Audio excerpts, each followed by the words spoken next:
ሲጀመር ፌሚኒዝም ይለምልም ሙርት የምር እኔ ፌሚኒዝም ጤናማ ነው። አትፍራት ነው መፍራት ሳይሆን እውነቱን መናገር አለብን። እውነቱን ተናግሮ የመሸበት ማደር ነው ይባላል። በቃ ፌሚኒዝም ጸዴ ነው። ቀጥ አንቺ ግን ፌሚኒዝም ጸዴ ነው። ጸዴ ነው። ቀጥ የታችን በሱ ላይ እንወያይ። እሺ አይ ኖ ኦኬ። ግን ክርስቲያን ሆናችሁ ይክን ቢ ፌሚኒስት የሚል ነገር እያነሱ ነበረ።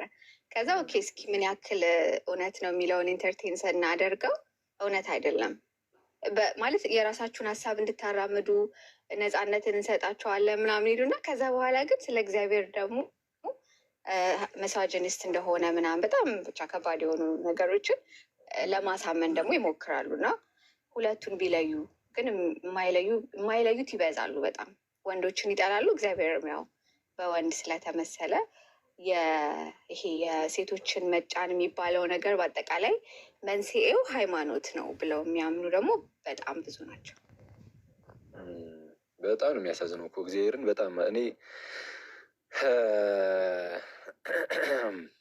በጣም የሆነ ምንድነው ገና ቀላል እያለ ስስ እያለ ነገሮች ላይ በጣም ካልተሄደባቸው በስተቀር ከሆነ ሰዓት በኋላ ጭራሽ መያዣው ነው የሚጠፋው። ልክ በቃ ውጭ እንዳለው ነው የሚሆነው። ምንም እኛ ሀገር ምንም የተለየ ነገር የለም። ውጭ ላይ በጣም ርቆ ብዙ ነገር እንደምናየው ምንም እኛ ሀገር ምንም የተለየ ነገር የለም። አለቀ። ቀስ በቀስ ነው እዛ የሚያደገው። እዚህም ቀስ በቀስ ያድግና ሌላ ታሪክ ውስጥ መገባቱ አይቀርም። እና ምንም ነገርን ስንቀበል እኔ ከክርስትና አንጻር ካልመዘን ነው አደገኛ ነው። ሁሌም የፈለገ ነገር ይምጣ ከክርስትና አንጻር እየመዘን ነው ብቻ ነው ነገሮችን የምንቀበለው። ፌሚኒዝም በጣም ብዙ ነገር ላይ አስቸጋሪ ሊሆን ይችላል። በጣም ፍቺን ሊያበረታታብህ ይችላል ሳታስበው። ማለት ይሄ ማለት በጣም ምንድነው ቀጥታ ከክርስቶስ ጋር ግጭት ውስጥ መግባት ማለት ነው። ለምሳሌ ጌታችን ኢየሱስ ጭራሽ ፍቺ አይቻልም ብሏል አይደል? ማለት በቀድሞ ሙሴ ምን ብሎ ነበረ? ፍቺ አይቻልም ግን ከፈታትም የፍቿን ጽሕፈት እንዲሰጣት ይፈቅዳል ሙሴ ማለት ነው። ግን አሁን ሙሴ እንደዛ አደረገ። ግን ሙሴ ትክክል አልነበረም በሳቱ ነገራችን ላይ ማለት ትክክል አይደለም የሚነሰኝ በሳቱ ከነበረው ከሰዎቹ ድክመት አንጻር ነው ያንን ነገር ያደርጉ የነበረው። ስለዛ ጌታ ኢየሱስ ያንን ተናገረ። ስለ ደክመታችሁ ያንን አደረገ አይነት ነገር ማለት ነው እንጂ ፍቺ በፍጹም አይቻልም አለ። አሁን ለምንድነው እንደዛ አደረገ የሚባለው? በሰዓቱ ምንም በቃ ፍቺ ስለማይቻል ካልሞተች በስተቀር ወይ ሴትዮዋ ምናምን ባልየው ምንም በቃ ካልተመቸው ወይ ሴትዮዋን ይገድላትና ከዛ በኋላ ተፋታው ይባላል ማለት ነው። በቃ በጣም እንትን ሲልበት እንደዛ ነው የሚያደርገው። እና እንደዛ እንዳይሆን ነበረ በቃ ሴቶች እንዳይሞቱ በሚለው እንደዛ አደረገ። ግን ጌታችን ኢየሱስ ግን ነው ፍቺ አይቻልም። ስለዛ ፍቺ አይቻልም ሲል ይገዳደሉ ግን እያለ አይደለም ጌታችን። ፍቅር ግን በመካከላቸው ግን መኖር አለበት ነው። ክርስቶስ በባልና በሚስት መካከል ካለ እንደዚህ ነገር ይቀረፋል።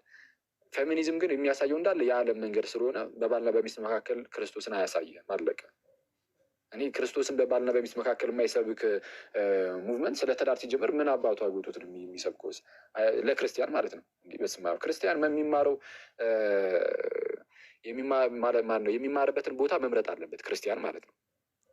ስለ ትዳር ማብራሪያዎችን የሚሰጠው ምናምን ፌሚኒዝም አይደለም። ምን እንመለከተዋለን። ወደዛ ከማለፋችን በፊት ግን እዚህ ጋር እህታችን የሰራችውን ትልቅ ስህተት ላሳያችሁ። በዛውም ደግሞ እንደነዚህ አይነት ሙቭመንቶች ውስጥ ምናምን እንደው ኢንቮልቭ የምታደርጉ ክርስቲያን ወንድም እህቶች ካላችሁ ጥንቃቄ እንድታደርጉ። በጣም ጥንቃቄ የሚፈልግ ነገር ነው። ሰው ሳያስበው በእነዚህ አይነት ነገሮች ላይ ሳያስበው የእግዚአብሔር ቃል ጠላት ሁሉ ሊነሳ ራሱ ይችላል ሳያውቀው። ስለዛ ጥንቃቄ ስለሚፈልግ የምታደርጓቸው ነገሮች ሁሉ ከክርስትና አንጻር እየመዘናችሁ ብቻ እንድታደርጉ እንደው ለሱም ለግንዛቤ የሚያህል ትንሽ ነገር ልበላችሁ። አሁን እንግዲህ መጽሐፍ ቅዱስ በግልጻው ይላል ሚስት ባሏን መከልከል የለባትም፣ ባልም ግን ሚስቱን ደግሞ መከልከል የለበትም የሚለውን ይናገራል። እንደ እህታችን አባባል ከሆነ በቃ እንደዚህ የሚል ቃል ካለ በቃ ደፋሪን የሚያበረታታ መጽሐፍ ነው ወይም ደግሞ ለደፋሪዎች ፍቃድን የሚሰጥ መጽሐፍ ነው እያልክ ነው በቃ ብላን ያስቀመጠችው እና ነው አይደለም በፍጹም። መጽሐፍ ቅዱስ ላይ አዎ በግልጽ አለ ቃሉ። አንቺ እንዳልሽው ቢሆን ኖሮ አሁን እህታችን እንዳልሽው ቢሆን ኖሮ ትክክል መጽሐፍ ቅዱስ የምርም ደፋሪዎችን የሚያበረታታ ይባል ነበር። ግን አይደለም። ቃሉ ቢኖርም አንቺ የሰጠሽው ትርጉም ግን በጣም አደገኛ ነው። ይሄ ሎድድ ሌብሊንግ የሚባል ፋላሲ አለ ወይም ሎድድ ዴፊኒሽን። የሆነ ኖርማል ለሆነ ነገር በጣም ጽዩፍ የሆነ ኔጌቲቭ የሆነ ነገር አምጥተህ ተለጥፈበትና ከዛ በኋላ ሰዎች ያን ነገር ሲያዩት በዛ በመጥፎ መልኩ እንዲያዩት ታደርገዋለህ። ይሄ ሎድድ የሆነ ሌብሊንግ ነው፣ ዴፊኒሽን ነው እና ፋላሲ ነው። እንደነዚህ ሙቭመንቶች ፌሚኒዝምንም ሆነ ሌሎችንም በጣም አንዳንድ አስቸጋሪ የሚያደርጋቸው ምንድነው የሚነሱት ከዓለም ስለሆነ የሚያሳዩን መንገድ የዓለሙን መንገድ ነው እንጂ የመንፈሳዊውን የእግዚአብሔርን የክርስትናን መንገድ ሊያሳዩ አይችሉም።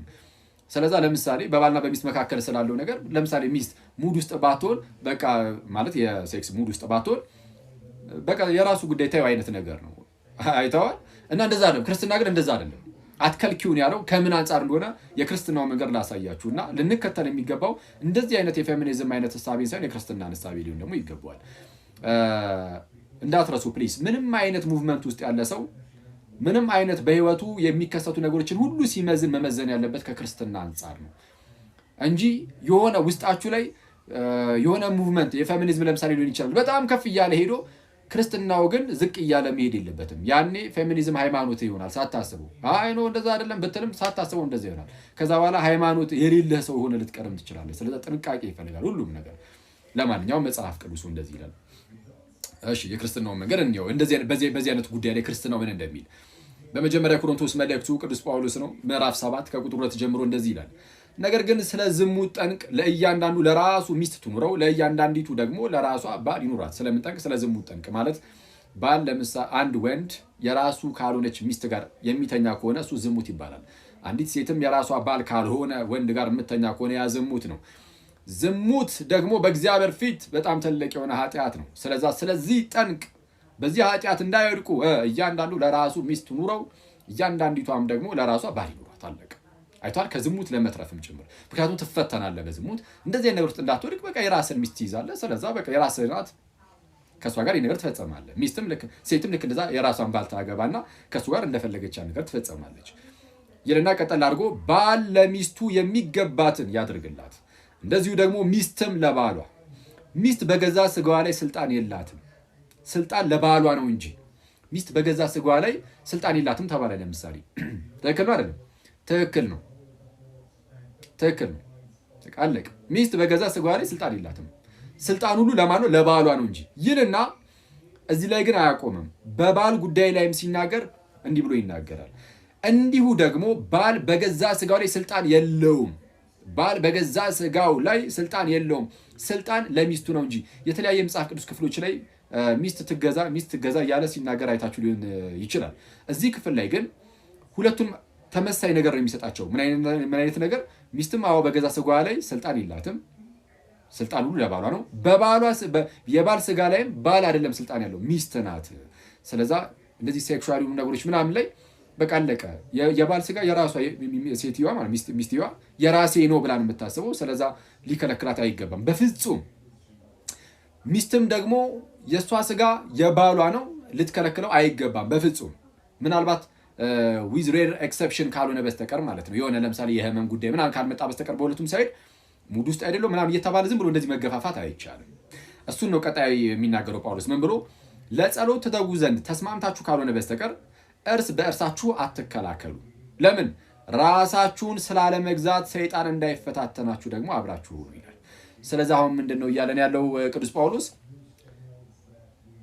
ባል ለምሳሌ ውጭ ሲሰራ ይውልና መጥቶ ማለት ነው አይ እኔ ደክሞኛል እያለ ሚተኛ ከሆነ ሚስት ያንን ነገር እየፈለገች ሴሱ ምናምን እየፈለገች ባል በቃ ደክሞኛል እያለ የሚያንቀላፋ ከሆነ ነው አይቻልም። ኤነርጂህን ሙሉ በሙሉ ውጭ ላይ አሟጠ ጨርሰ መምጣት አትችልም ነው። ስትመጣ የምጠብቅ ሚስት አለች፣ ወንድ ላጤ አይደለም። ስለዛ ግዴታ ሚስት ይህን ነገር ከፈለገች መከልከል አትችልም። ለእሷ የሚሆን ኤነርጂ ሊኖር ይገባል። ኦኬ ሶ ምንድነው እሷ እየተፈተነች በዛ ነገር ጠላሃት ልተኛ አትችልም።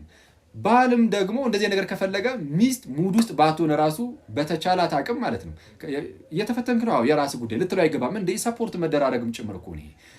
በተቻላት አቅም ከፍቅር በመነጨ መልኩ ባሪ ላግዘው በሚል ሀሳብ ተነስታ ወደ እንደዚህ ነገር ውስጥ በደንብ ልትገባ ይገባል እና ሊከላከሉ አይገባም ሲባል ልክ እንደዚህ ነው። ስለዚህ ሁልጊዜም ቢሆን የክርስትናውን መንገድ እንጂ የዓለምን መንገድ አኒ በዓለም መንገድ ብንጓዝ ወደ እግዚአብሔር ሳይሆን ወደ ዓለም ነው የምንቀርበው። ዓለምን መውደድ ደግሞ ከእግዚአብሔር ጋር ጥል ነው እንዲል መጽሐፍ ጥንቃቄ ይፈልጋል ነው። ሳናስበው ደግሞ መጽሐፍ ቅዱስንም እንዳነሳደብ ቀጣይ ደግሞ ጌታ ቢፈቅድና ብንኖር ወንድማችን አንድ የተናገረው ነገር ስላለ አክቹዋሊ ብዙ የተናገሯቸው ነገሮች አሉ። ሁለቱም ግን መጽሐፍ ቅዱስን ያለ አግባብ የጠቀሰበት ነገር አለ ብዬ ስለማስብ እሱ ላይ ይመጣበታለሁ። ይቆየን።